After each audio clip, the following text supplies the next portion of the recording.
in college, I found watercolor illustrations and portraits were pretty cool in Photoshop. So that's what I did. The following year, whatever I found cool, I did. The following year, whatever I found cool, I did. To a point where I myself looked at my portfolio and I'm like, okay, I love typography. I love this. But it wasn't a thing where I focused on them. It was just when I got a piece of paper, I would draw a specific thing. I'd be like, this would be cool. This is always how it starts. Like, this would be cool. This would be cool. This would be cool. I write it down, draw it, write it down, draw it. And then when I sit and execute something, it either I execute it exactly how I drew it, or it evolves. It evolves over time. Like I'm still working on a project called the Steam Deck, which is like a deck of playing cards. I don't know how long I've been working on this cool deck of cards. Yeah. Very long time. Very, very long time. But in that project, the Steam Deck playing cards, there's a if you look at the sketches, those are the sketches that I had. And the first one was the heart. I drew the heart and I was like, ooh, that's pretty cool. And this is where I think my love for steampunk sort of like started emerging, I would say. I was like, this is pretty cool, mechanical. Like it literally starts from that heart, you know? And then I drew the diamond, and then I drew the clubs. Ew. Then after the club, I was like, nah, I want to make this club. The club is what started everything. The club is what started everything, because I then took that club drawing into Illustrator. Then I traced the shapes that weren't organic. So I traced all the mechanical shapes. I was like, okay, this looks cool. I like the direction that it is going. And then I went into 3D and I started building. And the top, the clay version is where I was, and I was like, well, this is cool. I like this. Because it then had elements that had inspired me to that point. Like I love gears. I love industry. I love like, you know, the mechanical nature of stuff, you know, how stuff works. Like I love mechanical watches. I'm always wearing mechanical watches. I'm always staring at mechanical watches. I'm always on YouTubing, you know, double tourbillons, or like watching Jacobs and Co. Like, you know, movements. Like that stuff fascinates me. That's one side.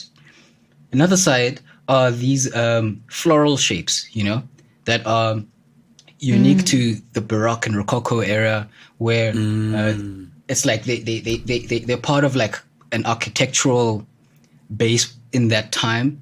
And so if you look at architecture everywhere, like not everywhere, but like specific style to, or specific to that era, it's filled with those kind of elements, you know, decorative elements. And so from there I was like, okay, these are things I really love. I love these elements. So bridging them, this project I think is what bridged them, you know, because there was another project. There was a Hellboy project that I did that was specifically steampunk and neon.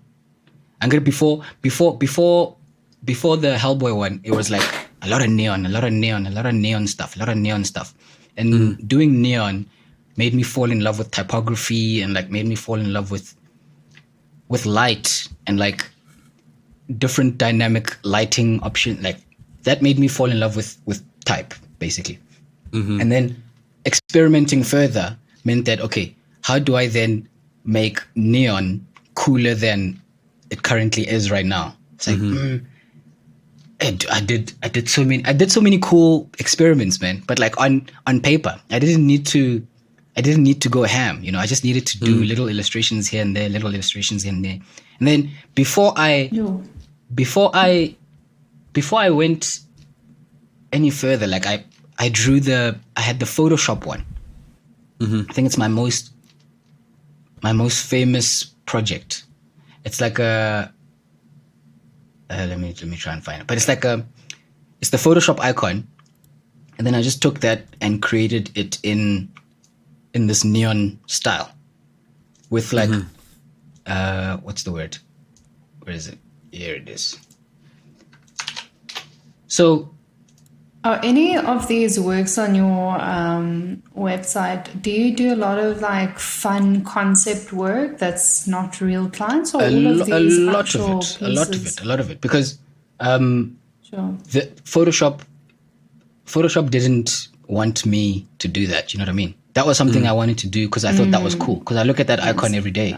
You know, I'm like, that icon is cool, but it's not really. It's not really in my style. It's always like I appreciate that. It's always in like a style that isn't really me. So I created something that was me. I had like back in the day, I had like icon changes, so I could create my own little icons and actually stick them there. That was pretty cool. And what I liked about a Mac is that you could hover over it and it got bigger. So I'm obsessed with that kind of stuff, you know.